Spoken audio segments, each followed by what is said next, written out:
Hey, EAFC is losing its untouchable football game status and is dying. The community is furious at the game, the player base is depleting, and its popularity on social platforms have taken a massive hit. As a longtime fan and player of this franchise, it's very concerning on where this game is headed. First of all, there are a lot of gameplay issues that take the fun out of the game. This is my opinion, by the way. In attack, the players off the ball often stand around, never making space for themselves. Yes, I know you can trigger runs with L1 and call them short with R1, but after those mechanics were added to the game, it almost feels like EA compensated for that by making players just unaware of their surroundings. I have an example here. Keep an eye on this player. She did the L1 pass, or namely the give and go, and look what happens here. She doesn't even care about the player on the ball in front of her. Like they almost crash into each other. Another example here, you can see from the controller on the top right. I was triggering this player's run. Again, he almost ran into his teammate on the ball, and only stopped the run when he realized that he was offside. Now if you played or watched football, you will agree that this is a rare occurrence. The players off the ball can look and see to make adjustment to their movements, but in this game it's just more common than it needs to be.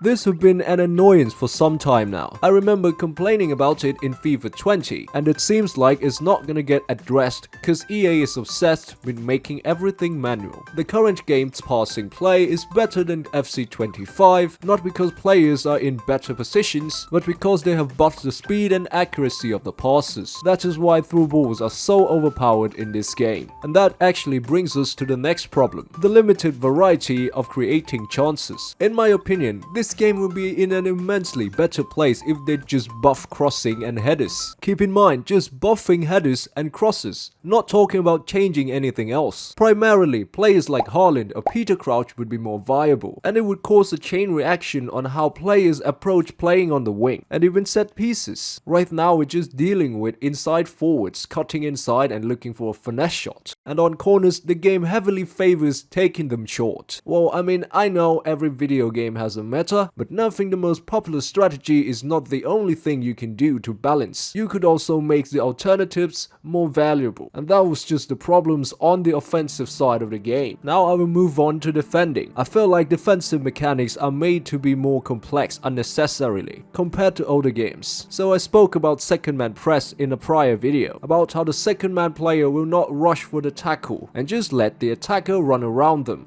Well, I've recently discovered that players will be more cautious inside the box by design, so that's skill issue on my part. But I still stand by my point that it shouldn't be switching modes like that. For me, it's just a little too much to understand. But anyways, I have another thing that I want to talk about. Watch this goal that I've just conceded. It looked fine and normal, right? So let's take it back and watch it slowly. So my opponent laid off a forward pass, and I switched the defending player using L1 from this player to this player. That worked perfectly as intended, as I set my preference to switch to the player closest to ball. Now as that player has fallen behind and I want to switch again, so I press LB one frame after this. The player closest to the ball, other than the player in my control right now, should be this player. But guess what? The game picked another player. Yes, I switched again, but it was too late as he'd already taken the shot. But you think I should change to right stick switching, right? To minimize those problems. Well, I'd say not exactly. It might sounded like I was nitpicking, but it just happened more often than you would think. It should work like at least 90% of the time, because I think it's very hard to fail at identifying which player is closest to the ball. That was my point. And also, switching manually with the right stick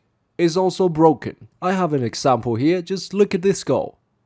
Boom, what a goal. But if you look closely and slowly, I used right stick switching and it just picked an off-screen player for me. Yes, the direction of the right stick is not perfect. Of course I wanted to control this player, and if you really draw the line from the player I was controlling, it will still be closer to this player than the player on the halfway line. It's funny how it works, and I wish these type of defects would happen less frequently, as we should have more precise control on our team, and those were gameplay issues. There is also what I'll call non-gameplay. First of all, the content. In my opinion, there's just simply too much to play. EA have recently toned down the reward threshold of division rivals from 30 points to 24 points, and I think that is a step in the right direction. But for tier 1 rewards, it's still 15 points. In my opinion, they should reduce that as well. Well, they're free to do what they want to do. But that's another thing I want to say. I think a normal game is too long now. A rivals game turned out to be usually a 10-goal game. We can all agree that the game speed has been increased from the previous games. So I think shortening the length of the game is sensible. Like the live events that have short matches, those are cool. Well, that's just a matter of opinion, so I'll move on. Now, these are PC issues,